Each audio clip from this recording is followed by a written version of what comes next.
Olá, pessoal, sejam bem-vindos a mais um Sigma Cast. Estou aqui hoje na posição de host. Vocês costumam ver muito Marcelo Tavares aqui, Thiago Diana, mas meu rosto vocês vão encontrar bastante também por aqui. E estou aqui hoje com um super convidado, nosso conselheiro acadêmico Yuri Vieira, que vai conversar com a gente sobre alta performance acadêmica. Parece que é um tema simples, mas é um tema que a gente precisa fazer coisas para poder chegar lá. É isso mesmo, Yuri? Como é que Isso você aí, tá? Camila. Bom dia, bom dia, bom dia a todos.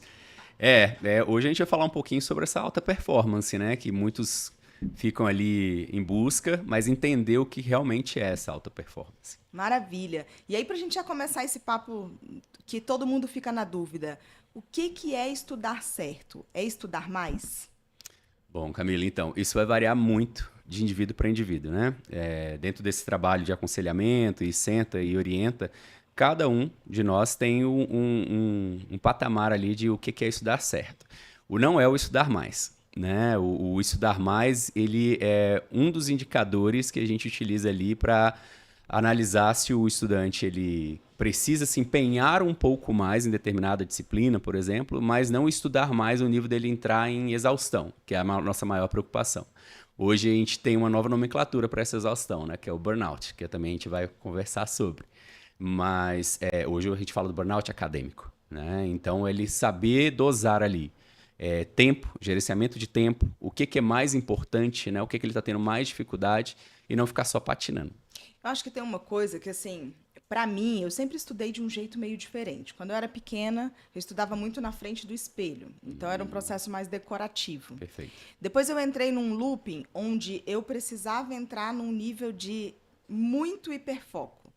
E aí eu entendi que não era o jeito que os meus colegas estudavam. Então, quando me chamavam para estudar em grupo, por exemplo, eu sempre me sentia meio perdida, porque eu não conseguia conectar. Talvez um TDAHzinho leve aí, para a gente poder falar, nunca aprofundei. Sim. Mas sim, então eu acho que essa lógica de estudar certo é difícil porque varia de indivíduo para indivíduo, não é isso? Isso, perfeito. E é legal, assim, porque você fala situações que você vivenciou e que os estudantes me procuram também falam, né? Então, Yuri, eu gosto de fazer esse estudo e eu explicar para mim mesmo ali em frente ao espelho.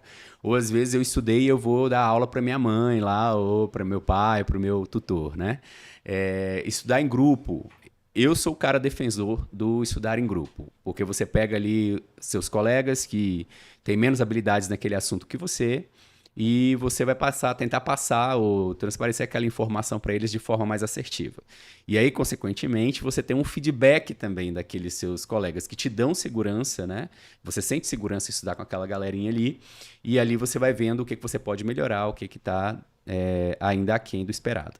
Quando a gente fala de estudar muito e estudar em grupo, eu acho que tem um ponto que é assim, esse estudo em grupo é um estudo de tirar dúvida, é um estudo onde você já precisa ter feito uma base anterior para poder chegar no grupo e ter esse feedback dos seus colegas. Na sua visão, o que você acha que é o melhor caminho? Boa, cara. Ó, quando a gente trabalha aí com essa ideia do estudo em grupo, a minha orientação para os meninos sempre é que você já vai com a sua base formada, certo?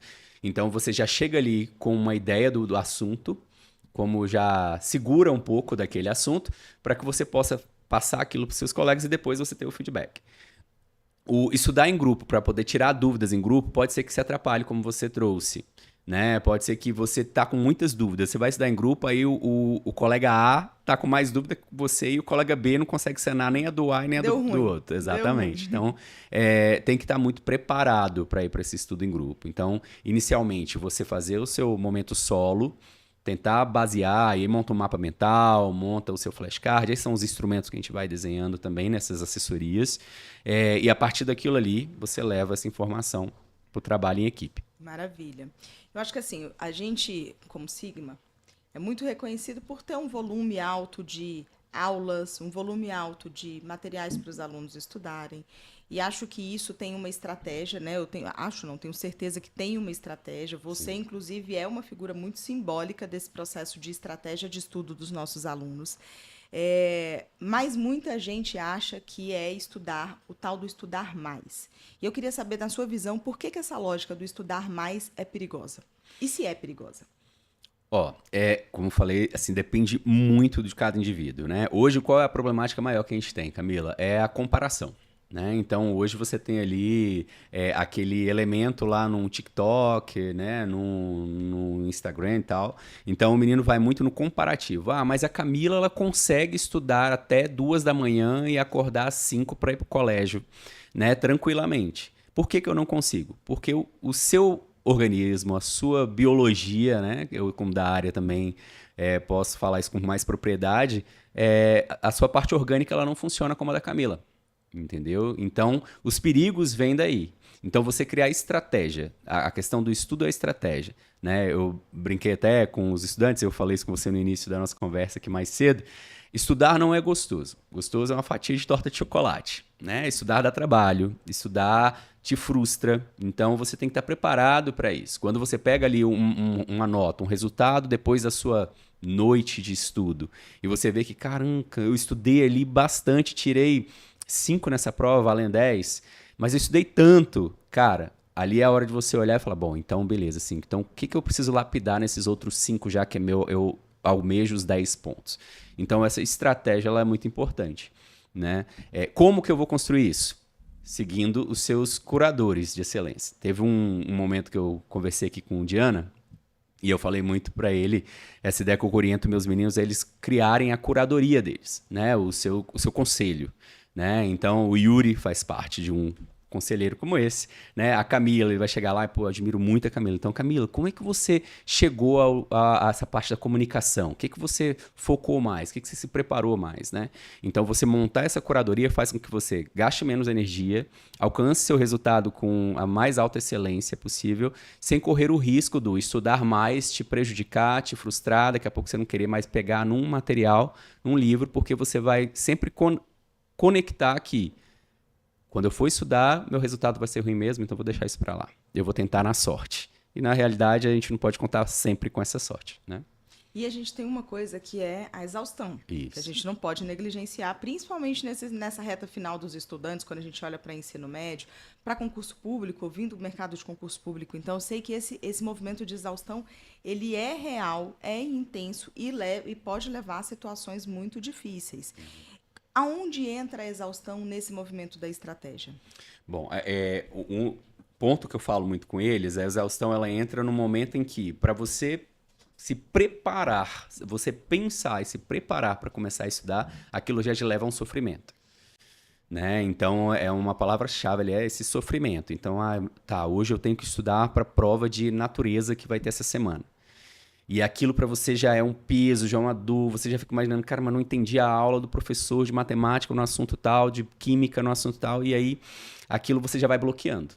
E o estresse, cara, é uma situação que eu falo com os meninos muito assim, libera cortisol, adrenalina. Cortisol e adrenalina, biologicamente falando, eles são bloqueadores sinápticos. Então, se libera muito cortisol, sinapse, que é quando seu neurônio está lá liberando a informação, o neurotransmissor para ativar o outro, você pegar ali a sagacidade da coisa, o cortisol ele vai bloquear essa transferência. É a hora que te dá o branco. Então, te deu o branco ali. E daí você começa a sofrer. E aí, esse estudar com esse sofrimento vira exaustão. Né? Porque aí você vai gastando muita energia numa coisa que você nem começou a construir ainda. Né? Então, por isso que eu falo muito dos meninos do mapa mental. Começa com o mapa mental. O que você vai estudar hoje? Vou estudar hoje citologia, célula. Então, pega uma folhinha e escreve célula. Tá, o que você lembra de célula? E eu vou fazendo isso com os meninos. Do 9º ano que eu atendo até o 3º, até os que já estão ali, terminaram o ensino médio, estão no processo da universidade. Então, você vai criando momentos ali para você já ir relaxando, estruturando as suas ideias, concatenando tudo, né, para que você mande bem. E aí, nesse mesmo cenário de preparação ali, de organização, você começa a perceber que o conteúdo você já sabe. Né? Você estava presente na aula, você assistiu ali atividades que foram feitas, práticas e a parte teórica, que é muito importante, né? E que agora, com essa sua curadoria que você criou, com esse conselho agora que você tem próximo, é um amigo que tem muita habilidade naquele assunto, é um professor que você conseguiu ter uma referência naquele processo. Então, você criar estratégias para que isso facilite para ti. E entra a família também. Sim, a E aí família, entra a ela família. pode ser um ponto de pressão ou de apoio. Exatamente, porque aí é um outro viés ali. Porque quando você analisa a família, você falou perfeito, existe o ponto de apoio e o ponto de pressão. E aí os pais terem essa sensibilidade, entendeu? De perceber ali o esforço do estudante, né? Que seja a criança, que seja o adolescente ali. Perceber os níveis e compreender que ele não vai ter todas as habilidades da matemática, do português, da linguagem, das humanas, né? Então, assim, você tem uma facilidade maior em determinado assunto, em determinado eixo. E valorizar aquele esforço do estudante, não só exigir, né? Então, assim, compreender que na hora que ele está ali naquele estresse, e adolescente, vamos pegar a adolescência, que é a maior faixa ali também que eu trabalho, eles estão, além da parte acadêmica, eles têm a vida, né? Tem as transformações orgânicas, biológicas, sociais, então, hormonais. Então, eles ficam ali naquele êxtase em tudo. Tudo deles é mais extremo, né? Então, a última coisa que eles querem saber é o Yuri explicar o metabolismo energético da fotossíntese, né? Então, a família perceber esse momento e acolher, o acolhimento ele é muito importante, né? Perceber que quando ele está ali naquele ápice das notas, hoje a gente fala muito que não é só quantitativo, mas a gente trabalha no qualitativo. E aí dentro desse qualitativo a gente puxa ali os soft skills também, não só os hard skills, né? Então a gente vem com todo esse desenho que eu faço, tanto com o estudante até com a família. Então eu converso com as famílias também. Nosso trabalho no Sigma é esse, né? O Yuri faz o atendimento com a Camila e os pais da Camila podem vir conversar com o Yuri também, para entender mais ou menos como é que funciona. O que eu posso fazer, Yuri, em casa com ele, para dar esse suporte, para ele não pensar que aquela nota é o que resume todo o esforço dele, né? Então, é um processo. É um processo. E esse ponto da família eu acho que é um ponto muito sensível. Eu, por exemplo, eu cobrei muito da minha filha, eu fui muito dura nessa cobrança de escola. A minha mãe, por outra vez, ela não fazia essa cobrança, mas eu não era uma criança, uma adolescente que dava problema de nota. A minha filha deu por várias vezes, e depois eu fui entender que ela tinha, de fato, um déficit de atenção e precisava de um acompanhamento diferenciado, enfim. E eu acho que quando a gente olha, hoje a gente tem um pouco mais de sensibilidade para isso, né? A Bia sofreu um pouco mais na minha mão em relação a isso. A gente estava conversando sobre isso ontem até, né? Mas eu acho que esse ponto de apoio da família, ele é um ponto tão sensível que gera marcas para uma vida inteira. Né? Gera marcas para uma vida inteira. Nesse momento, onde tudo é muito intenso para o adolescente, a gente pode ali, e assim, eu acho que não tem como você criar um filho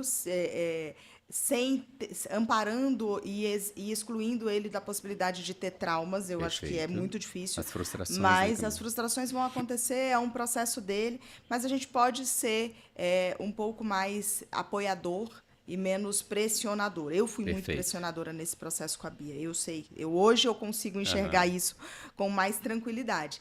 Mas aí a gente falou sobre a questão do cansaço. E aí eu quero entrar num ponto. Dentro do mundo da agilidade, aí eu vou levar para o mundo corporativo para a gente poder fazer uma alusão aqui. Existe a metodologia do ágil, ela é muito simples. Eu trabalho em ciclo curto, depois eu olho se o que eu fiz deu certo e tiro os aprendizados daquilo. Então, vamos colocar, uma sprint dura uma semana, no final eu olho as lições aprendidas, olho o que deu certo, o que deu errado e bola para frente para mais uma semana. Tem sprint de 10 dias, de um mês, enfim. Mas queria saber, na sua visão, se esse processo de estudar em ciclo curto faz sentido para o estudante. Ajuda muito. E aí é um outro ponto também que eu falo, cara, que a gente comentando aqui. Cada estudante é um, tá? Então, a gente tem um layout geral, mas dali a gente vai montando a Camila, a Manuela, o Diana, o Marcelo. Esses ciclos curtos vai depender, porque se eu pego um aluno que tem TDAH, por exemplo, e ele é muito hiperativo, então o TDAH dele, a hiperatividade predomina, eu não consigo fazer com que esse estudante sente ali 1h, 45 minutos para fazer a produção dele e entregar os resultados. O gerenciamento de tempo. O Pomodoro, né? Exatamente. Então eu brinco com eles assim, vamos fazer um Yuriodoro aqui, né? Então dentro da sua experiência, do que você te entrega. Então esses ciclos curtos, eles podem ajudar sim. E aí quando eu desenho com eles, por exemplo, um tempo de 45 minutos, com um intervalozinho ali de 10, né? Outro tempo de 45, depois um blocão de análise desses dois tempos. Tá? Então é uma personalização de um processo de estudo.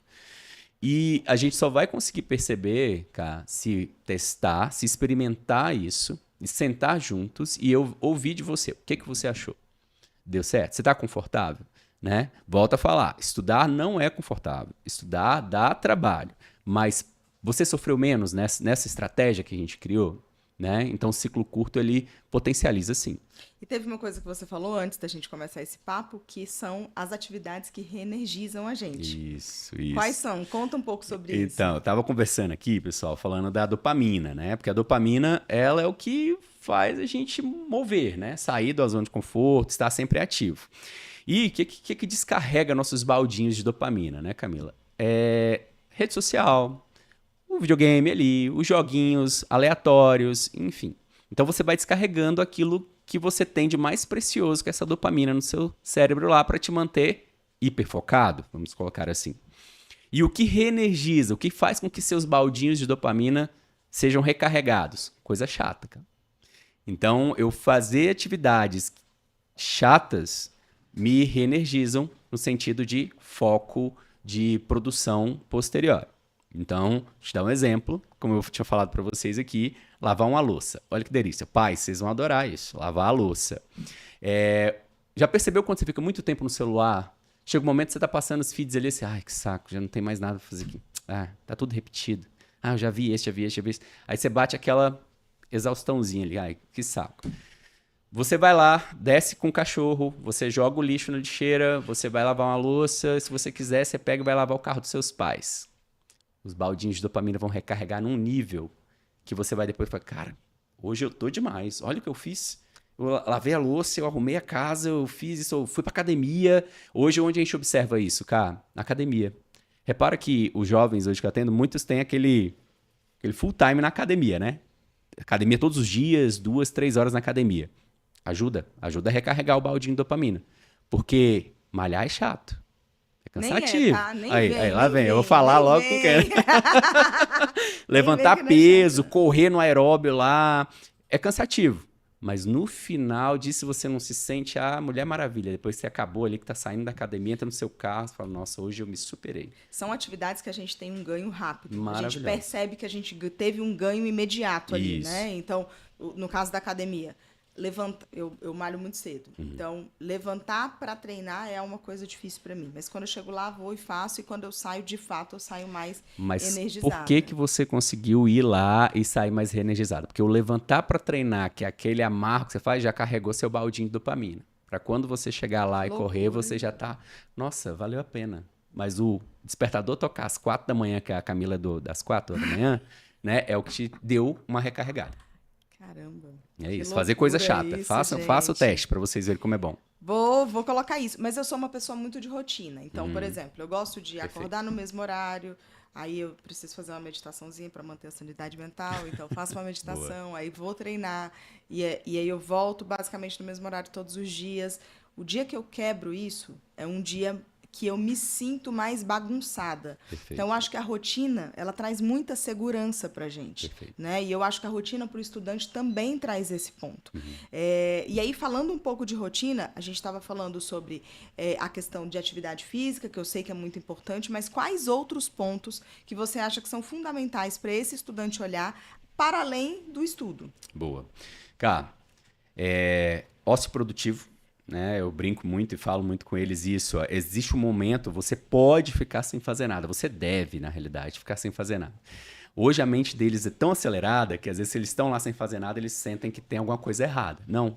É o momento que eu falo até com meus filhos. Eu tenho 2 pequenos ali que às vezes estão fazendo tantas coisas que eu falo, agora vocês vão ficar ali, ó, olhando pro nada. Senta ali na frente e olha aquela árvore balançando. E é difícil, né, para eles na cidade, né? Muito árduo, né? Eu acho que você olha uma criança hoje, a criança para ficar no carro, sentada no banco de trás, sem fazer nada, é entediante. A minha neta, ela já entra e fala, coloca música de criança para eu cantar, 2 anos. Então, você imagina, assim, as coisas vão evoluindo, as crianças não conseguem mais lidar com esse ócio. Eles não conseguem controlar a mente, né, cara? Então, a mente fica 1000 ali. Então, esse ócio produtivo, ele é importante, né? Ouvir uma música, como você falou, às vezes uma música relaxante também é importante. Ah, mas a música relaxante é um saco, Yuri. Não, lembra do balde de dopamina? O que é chato é que recarrega seus baldinhos. Então, quando você coloca uma música, vai no Spotify, pega lá aquele wireless lá. Frequências, não sei o que Frequências, lá. você recarrega essa energia. Outro ponto, atividade física, como a gente Agora eu falou, entendi né? tudo, tá? Entendi tudo, Tá porque vendo? eu faço cardio, por exemplo, escutando essas músicas de alta frequência. Você tá gastando baldinho e recarregando ao mesmo tempo. Por isso você chega a 1000 nas unidades, né? É isso, agora eu Exato. entendi tudo. Bom, você falou atividade física, O ócio o ócio produtivo, né? produtivo. É, ligar, uma coisa que é muito legal que a gente foi perdendo isso com o tempo. Liga para um amigo. Hoje a gente tem tudo ali, a gente fala no WhatsApp, né? Hoje é tudo no WhatsApp, você manda mensagem, eu mando um áudio. É diferente do você ligar. Então eu vou pegar agora no meu momento de parada aqui, eu vou ligar pro Guizão, que é um professor incrível de português lá do Sigma, que ele logo logo vai falar com vocês. Eu vou ligar. E aí, Guizão, como é que você tá? Hoje você vai lá pro podcast também com a Camila? Ah, tá, pô, acabei de sair de lá, cara, muito incrível. A Camila hoje tá belíssima e tal, final de ano, Muito né? obrigada. E aí você já dá aquela recarregada também, porque você vai ouvir a voz da pessoa como se ela estivesse ali ao seu lado. Você vai rir, você vai criar uma informação do nada. Porque quando você está digitando, você está preparando aqui uma mensagem. Quando você está falando, você tem que criar na hora. É igual aqui no podcast que a gente está passando, não tem roteiro. Né? Então é na hora. Então é a hora que você vai ligar e você vai inventar. Cara, que eu pergunto agora pro Guizão também. Ah, pô, ele cortou o cabelo essa semana que eu vi. Então isso vai ajudando também a dar uma desopilada. Gente, isso aí é uma loucura, eu vou ter que estudar mais isso. Alimentação. Dieta, cara, hoje é interessante. Essa semana eu estava conversando com minha mãe lá, falando sobre dieta, né?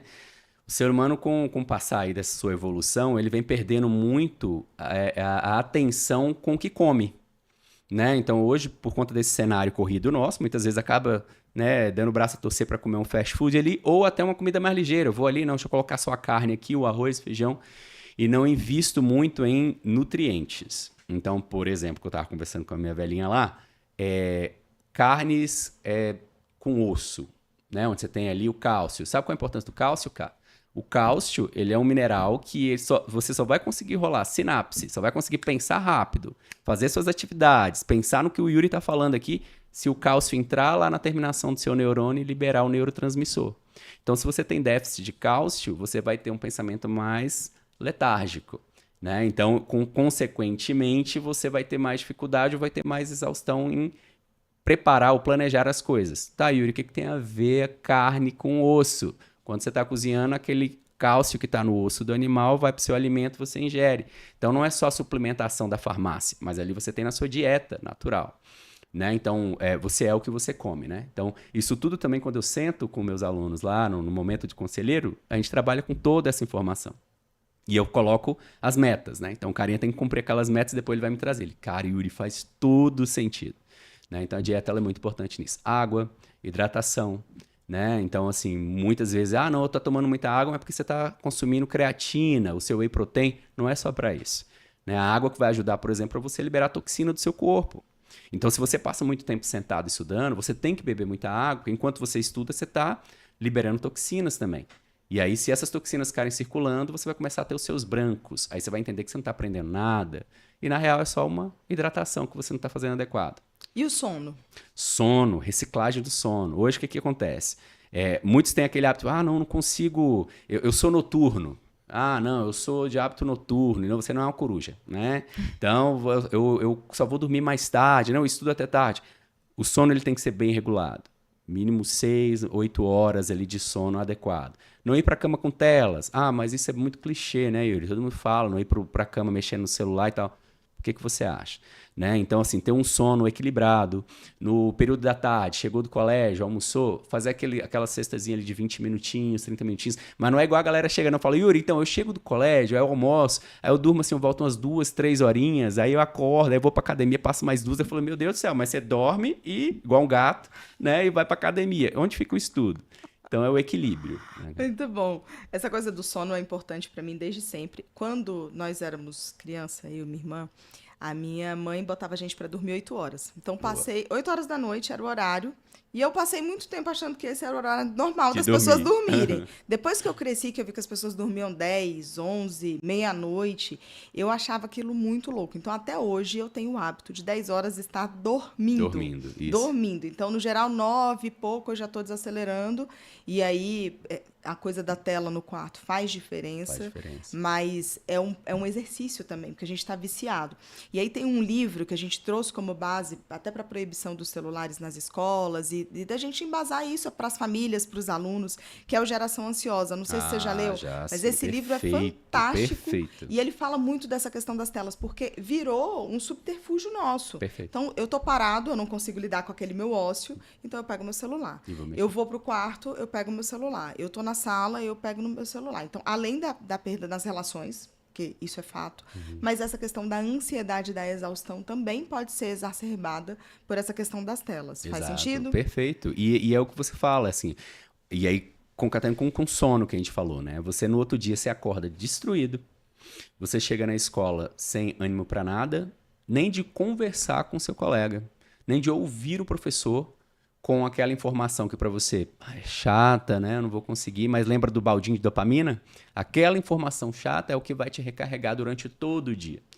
Então, a reciclagem do sono, você falou 8 horas, lá em casa também é 8 horas. Lá em casa, 8 horas. 7h30 a gente já começa a rotina, toda a preparação, né, para a rotina do sono das 8 das crianças, né?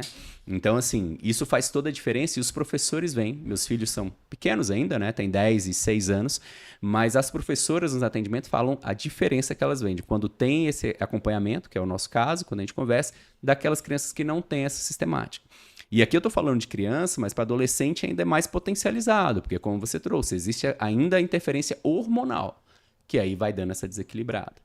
Né? E aí, consequentemente, o estudo fica comprometido, as relações interpessoais acabam também ficando comprometidas, você fica mais sensível, né? Então você fica ali mais exposto. É verdade, é verdade. Agora você falou da atividade física, e aí eu acho que a gente está com uma geração que é muito ligada nessa parte. Na nossa adolescência, você é mais novo do que eu, mas enfim.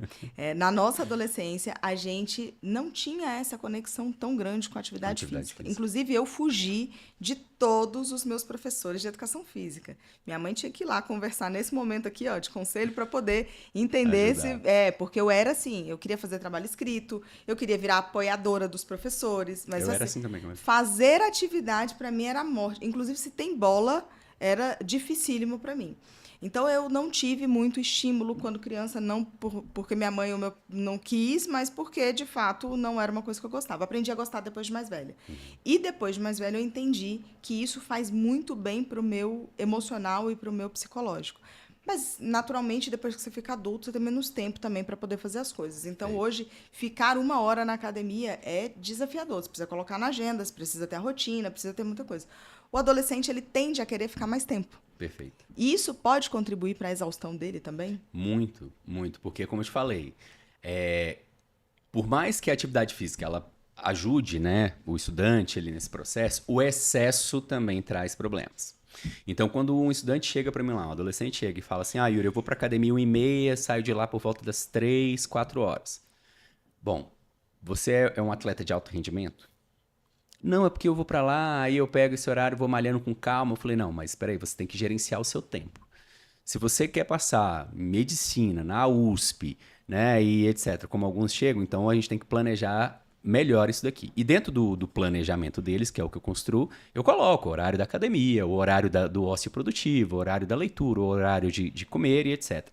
Então, assim, o excesso vai trazer liberação excessiva de toxinas na corrente sanguínea, que vai fazer com que esse estudante, com que esse jovem, com que esse adulto, como você trouxe também, ele vai para a academia e sai de lá como tivesse feito diferença alguma.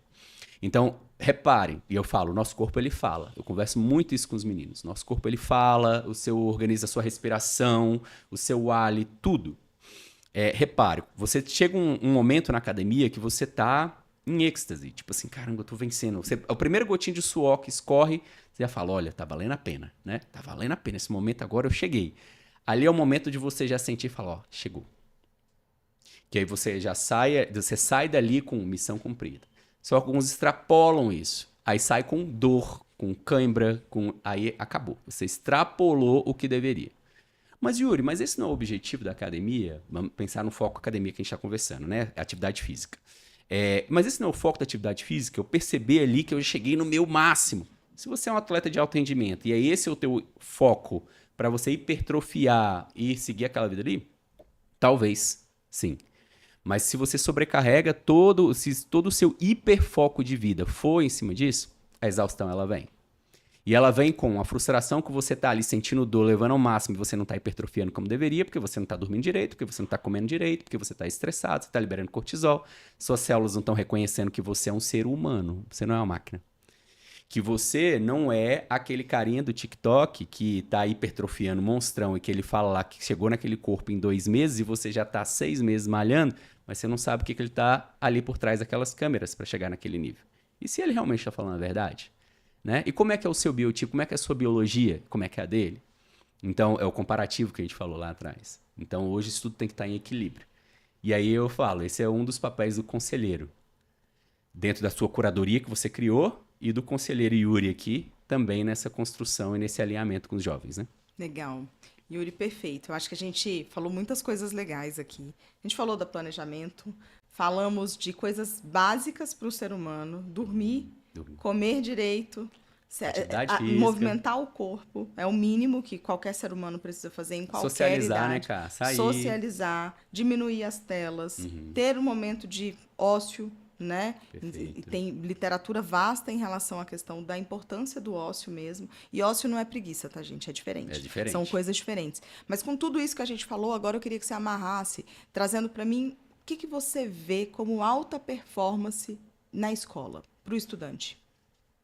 Alta performance na escola, né? Então vamos pensar no quesito acadêmico. Planejamento. Né? Eu acho que resume tudo em uma palavrinha, planejamento. Escola é planejamento.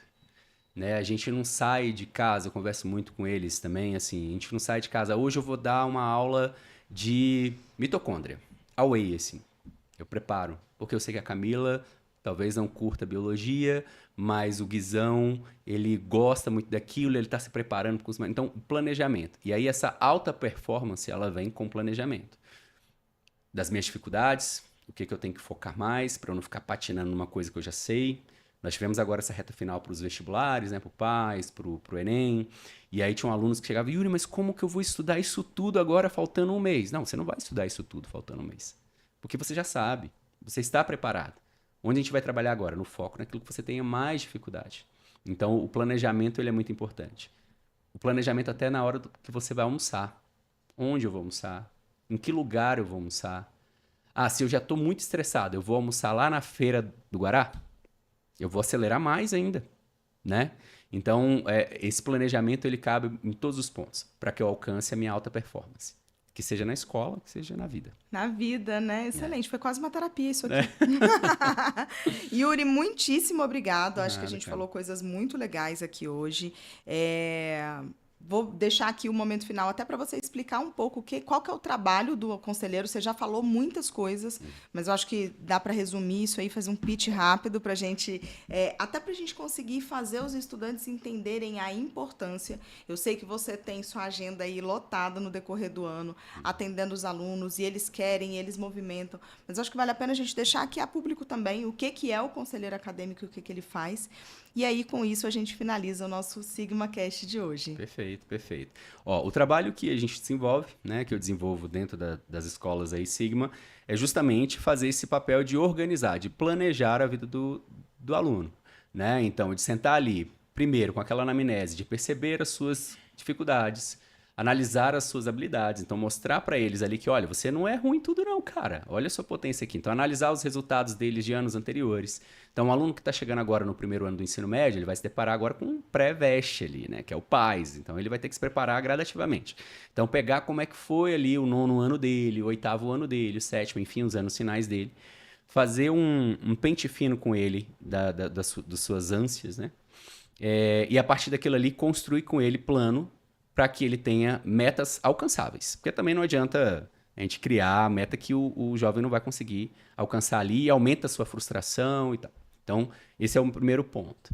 O segundo é esse trabalho, como você brincou aí, é um trabalho de psicólogo também, né? Então, do aluno chegar ali, ele ter a tranquilidade de abrir, de falar mesmo, qual é a preocupação dele, o que ele tem medo, o que ele queria ser quando crescer, né? Quando a gente ouvia quando pequeno. Então, os adolescentes também, pais, eles têm essa dúvida do que eu vou ser quando crescer. Ah, mas ele tem 17 anos já, Yuri, mas ele tem essa dúvida. O que ele vai ser quando crescer? O que ele vai ser daqui 3 semaninhas quando entrar de férias? Né? Então, esse trabalho do psicólogo também, ele acaba que, querendo ou não, eu faço. Psicólogo não, coach. Coach. O coach. Não, e o terceiro e último é a gente perceber ali o progresso, né? A trabalhar essa progressão gradual dos alunos, né? Dos estudantes. Então, esse trabalho de analisar os simulados, analisar as provas junto com eles, perceber ali toda essa crescente deles como um trabalho de formiguinha até o final da educação básica.